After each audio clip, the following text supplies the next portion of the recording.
Président de la République. Les honneurs sont rendus par un détachement de l'escadron spécial de la garde présidentielle, commandé par le lieutenant de Michel Ndiaye. À vos autres, Monsieur le Président de la République.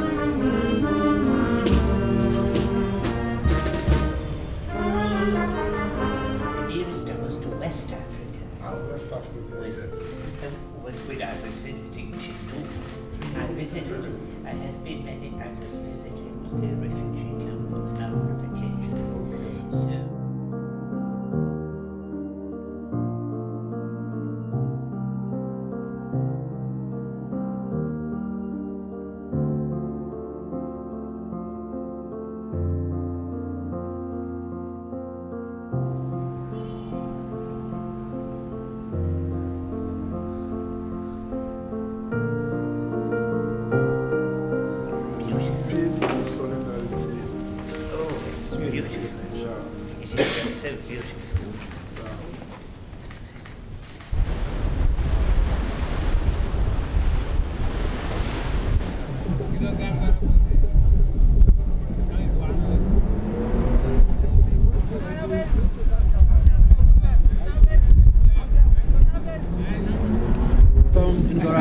Mr. President. How are you? Very privileged to be here.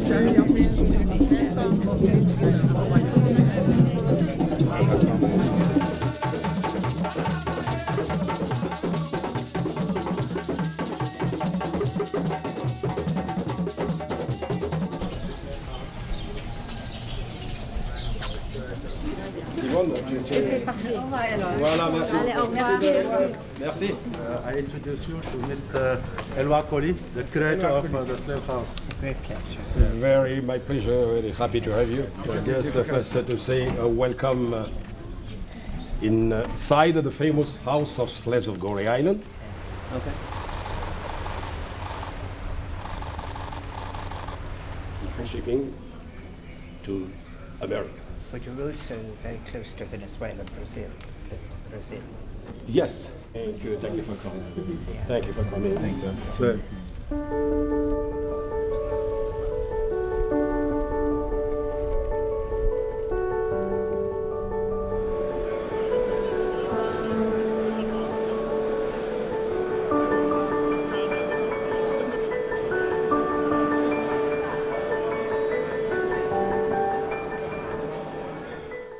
It is my first time to visit this great country, the country of the poet and cultural theorist Leopold Senghor, first president of independent Senegal from 1960 to 1980, and rightly regarded as one of the most important African intellectuals of the 20th century.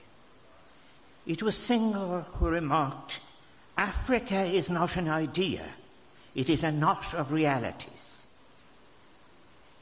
These are such realities, I believe, as can be shaped so that we may not only for Africans, but all of humanity, achieve sustainable and inclusive models of living cooperatively together.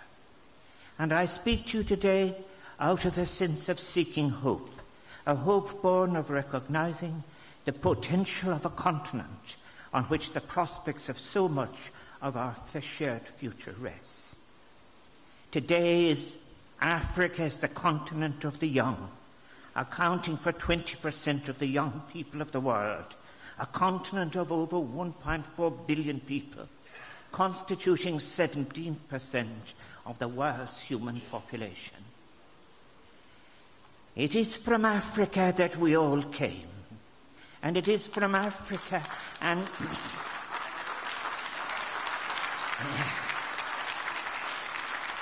and it is from Africa that the most populated continents, that the most authentic expression of a new model of existence can come.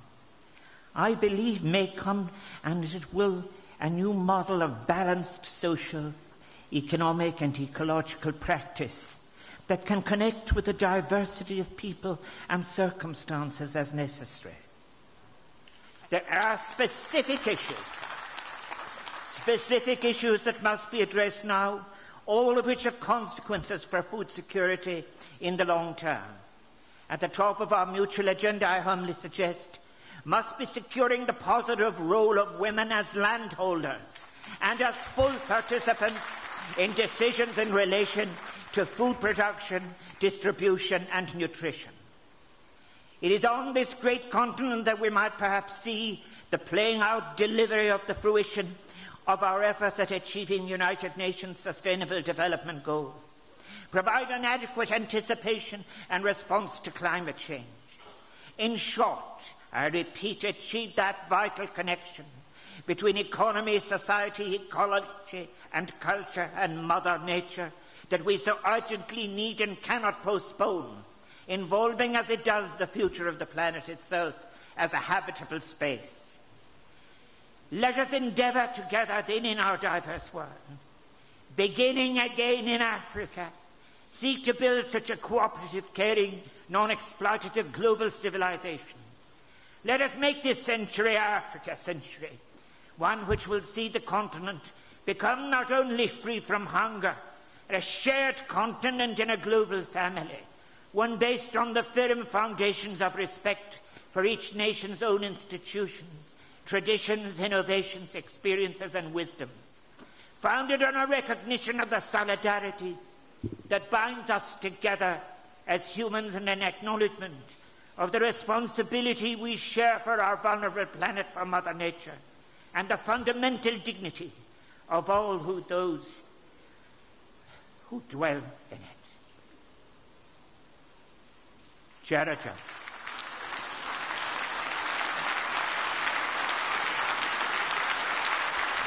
That's all.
Asking for is the original diploma of the person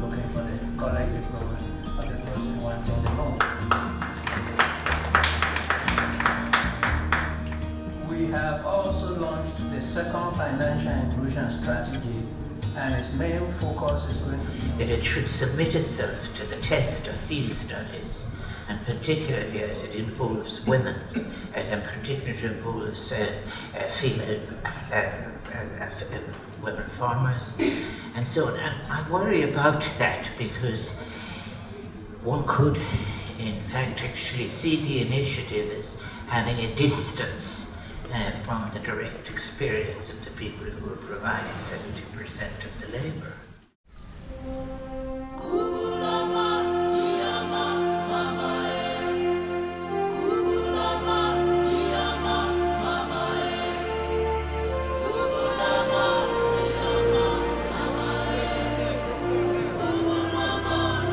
Pay tribute to all of the heads of state for their vision and leadership in organising this summit at what is a crucial time, not just for Africa, but for the redesign of how we fit our economy and our peoples together in the interests of humanity.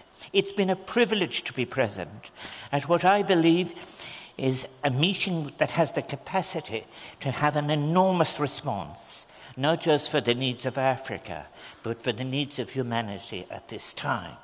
There is no need to report the urgency of the conditions in which we find ourselves in Africa with regard to food security. The challenge we face is, above all else, as I have said, I repeat again, a challenge to humanity itself. Yes, we are addressing a malfunction in global food security, but far more importantly, we are addressing the future of Africa and its people, 17% of the world's population and 24% of the world's young people. I do want to wish, as President of Ireland, all of the compacts that have been presented this week, I wish them success.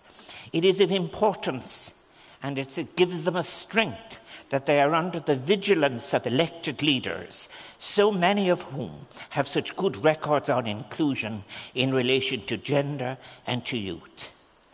That strong connection between gender and food security demonstrates the importance of integrating women into policy responses and policy design, engaging women as leaders and agents of change.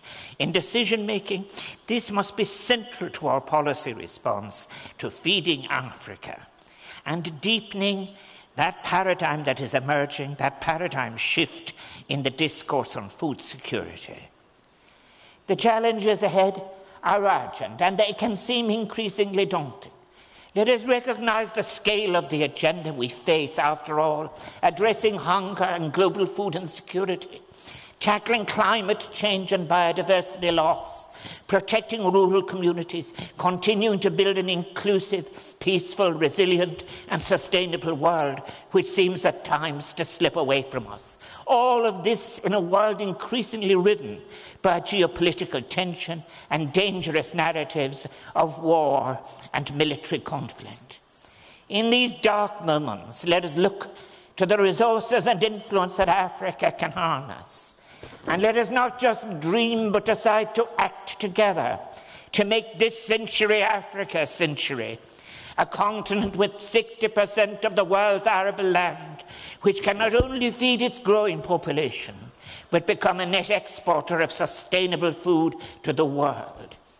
Let us work together to ensure that the dawn of a new era of food security for Africa comes to pass, bringing about a major shift in thinking with regard to food systems, climate change, and hunger, one that addresses structural flaws, finally breaks any links with antiquated and flawed food system models that were built on imperial misadventure in the name of progress, and which created food import dependencies, path dependencies in production systems, and opaque speculation in prone markets.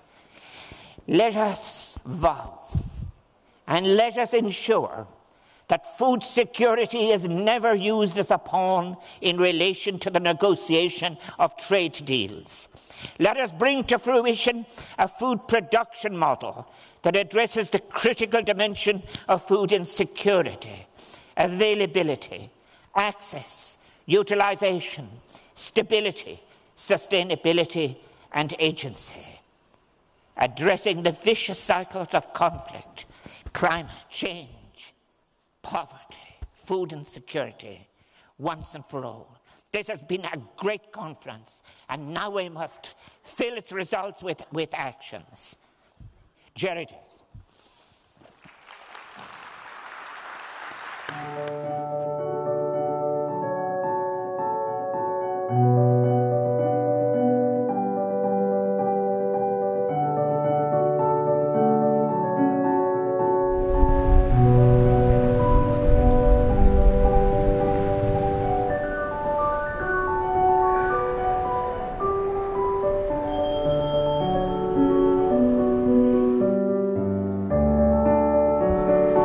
The tools are important too. Those ones are called by faces.